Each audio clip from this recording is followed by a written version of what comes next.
नमस्कार प्रिय विद्यार्थियों। आज हम पढ़ने वाले हैं डायरी लेखन। तो क्या होती है हिंदी में डायरी, उसके बारे में आज हम अध्ययन करने वाले हैं। करते हैं शुरुआत। डायरी को हिंदी में दैन्य दिनी भी कहते हैं। वैसे तो हम सब कभी न कभी डायरी लिखते हैं।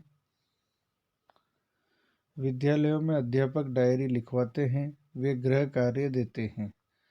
विद्यालय गतिविधियों की अन्य सूचनाएं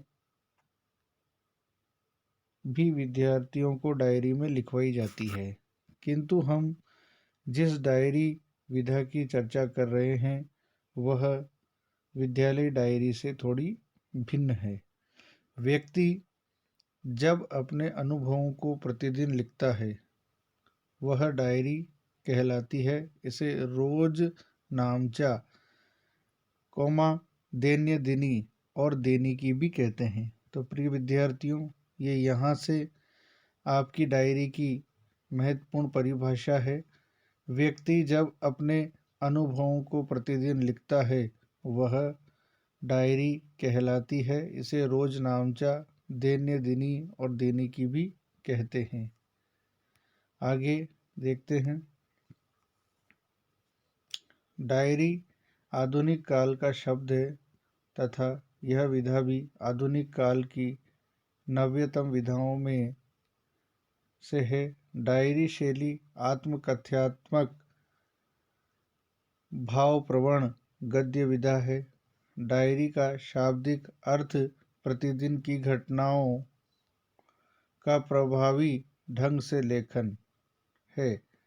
व्यवहार में हम देखते हैं कि डायरी या दैनंदिनी लेखन में उस प्रकार की प्रवृत्ति वाले लेखक अपने दैनिक अनुभव थोड़े बहुत विस्तार से का, भेंट वार्ताओं का, स्थानिक निरीक्षणों का विवरण देते हैं।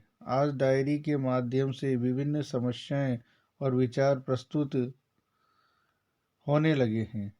डायरी का संबंध प्रत्यक्षतः एक व्यक्ति से होने के कारण इसमें व्यक्तिगतता की प्रधानता होती है। प्रत्येक समस्याओं पर डायरी लेखक आत्मपरक पुष्टि डालता है, आत्मचिंतन और अपने भोगे हुए संदर्भों को प्रस्तुत करता है। आचार्य उमेश शास्त्री ने डायरी लेखन की निम्नलिखित विशेषताएं बताई है, जो कि निम्न है। पहली विशेषता देखते हैं। डायरी कार तात्कालिक संवेदनात्मक भावों की अभिव्यक्ति करता है। डायरी लेखन में व्यक्ति सापेक्षता अधिक रहती है। प्रिय विद्यार्थियों, डायरी की विशेषता भी आपसे पूछी जा सकती है। तो पहली विशेषता, डायरी का तात्कालिक संवेदनाओं भावों की अभिव्यक्ति करता है। डायरी लेखन में व्यक्ति सापेक्षता अधिक रहती है। डायरी लेखन विधा में लेखक के आत्मीय गुण तथा प्रवृत्तियों की अभिव्यक्ति होती है। डायरीकार लेख में समय और स्थान के संदर्भ को भी अपनी अभिव्यक्ति देता है।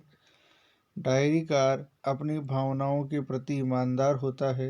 डायरी लेखन डायरीकार की प्रामाणिक अभिव्यक्ति होती है। डायरीकार साहित्यिक संभावनाओं के प्रति उदासीन नहीं रहता। डायरी लेखन में सभी लेखन विधियों का स्पर्श रहता है। डायरीकार समय समय पर अतीत के अनुभवों की पुनर्समीक्षा करता हुआ आगे बढ़ता है। ये थी डायरी की कुछ मुख्य विशेषताएं जो आपको याद रखनी है। जब प्रश्न आए कि डायरी लेखन क्या होता है, इसकी विशेषताएं बताइए, तो आपको ये सब विशेषताएं वहाँ लिखनी होगी।